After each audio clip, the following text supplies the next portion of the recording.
Josh, rather. Yeah, well, the numbers have come in from all the booths, and obviously still some postal votes to count, but it looks very good for us. And of course, at the national level, we're in the game, and I've just spoken to the Prime Minister not that long ago, and we're still waiting, obviously, for more counting in the west of the country as well as in the north, but certainly we've been buoyed by the results so far. Treasurer, if you just spoke to the Prime Minister, how excited was he? Is he going to claim victory this evening?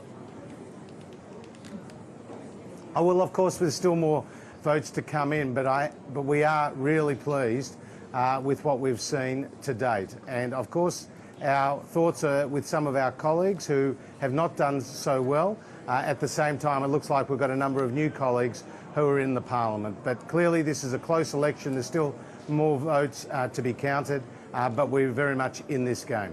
Josh Frydenberg, Peter Van Onselen here. Firstly, congratulations on your own seat. Hi, but Peter. Going to some of the issues, you. you're the new Treasurer. Two things. Firstly, what do you think is the big policy script that has cost Labor this election, assuming that that's where it lands? And secondly, how important is it that you deliver on that surplus?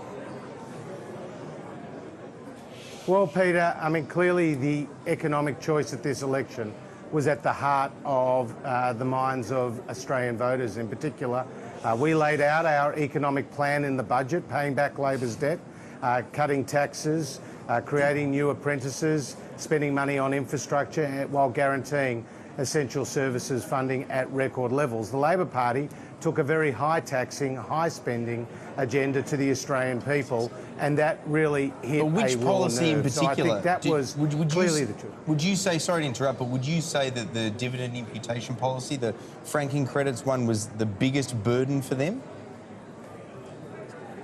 Well, I think they resonated differently within different constituencies. Clearly, the retirees tax was something that resonated very loudly with people who were directly affected and people who were planning for their retirement. So too with negative gearing and capital gains tax. This was a tax on aspiration that the Labor Party were promising the Australian people. It was going to affect the value of everyone's home and the value of the cost of everyone's rent. But there was also taxes on superannuation, taxes on income, taxes being elevated, as well as taxes on family businesses. So the $387 billion of higher taxes was a cumulative number which I think cut through to the Australian people. Josh, Christopher Pyne here. You must be very happy. I can see your volunteers behind you. You've got very cheerful smiles on their faces.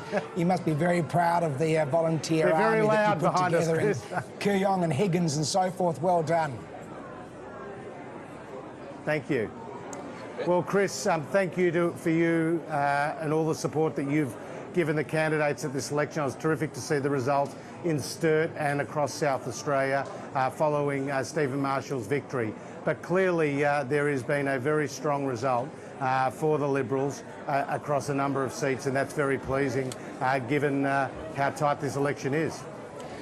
Josh, could you just level with us? Are you surprised to find your party in the position that it's in at this time of the night?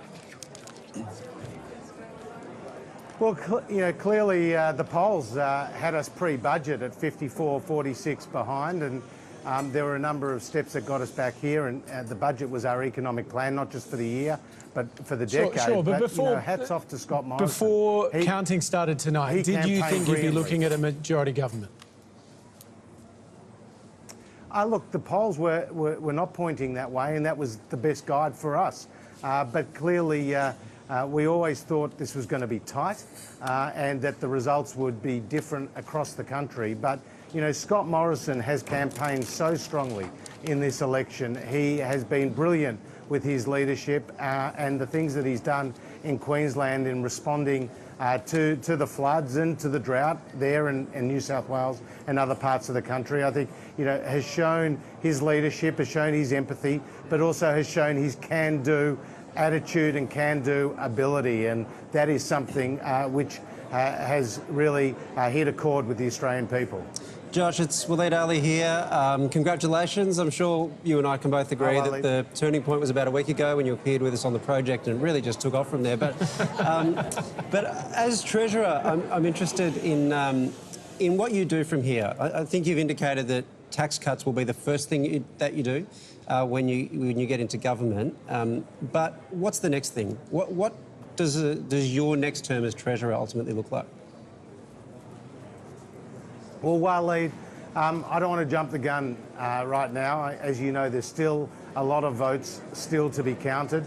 We're in the game, and as I said, I spoke to the Prime Minister not that long ago, and we're just very focused on seat by seat counting, and our thoughts are with those colleagues of ours who may not be returning, but at the same time, we're getting new colleagues. So you know what we set out in the budget, and particularly the major tax cuts, the largest tax cuts since the Howard government. That would be a first order priority for us. But I don't want to speculate about what the day after this election is, given that it is still, with many votes still to be counted, it's still in the balance.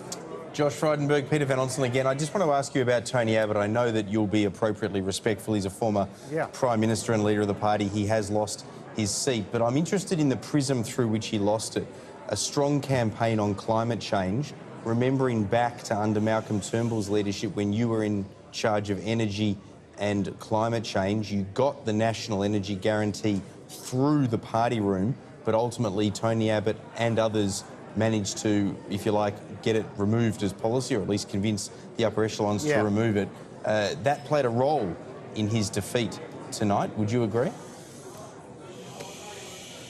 Look, I don't think it's time to go back in the past like that. I thought what Tony Abbott said about Zali Steggall was very gracious, and it was about her night. At the same time, I think it is fair to acknowledge that as Prime Minister, Tony Abbott did achieve a lot. I'm always grateful to him at a personal level for giving me my first start. After 3 years in opposition, he made me his parliamentary secretary and later his assistant treasurer, and I'm very grateful to him for that. And I think now would be more a time to look back on his record and his successes as Prime Minister, and particularly I'm thinking about the free trade agreements that he was able to strike with the important countries of Japan and Korea and China, which have really set Australia up for a stronger economy and for better economic times. Treasurer, we'll let you go and celebrate. Thank you very much for your time this evening, and congratulations. Thank you. Thank you. Some very happy people there in Treasurer Josh Frydenberg's seat of Kooyong. I'm waiting for that entire interview to give that cheer. Also, some excellent nodding throughout. Did you notice that? And glass raising. No.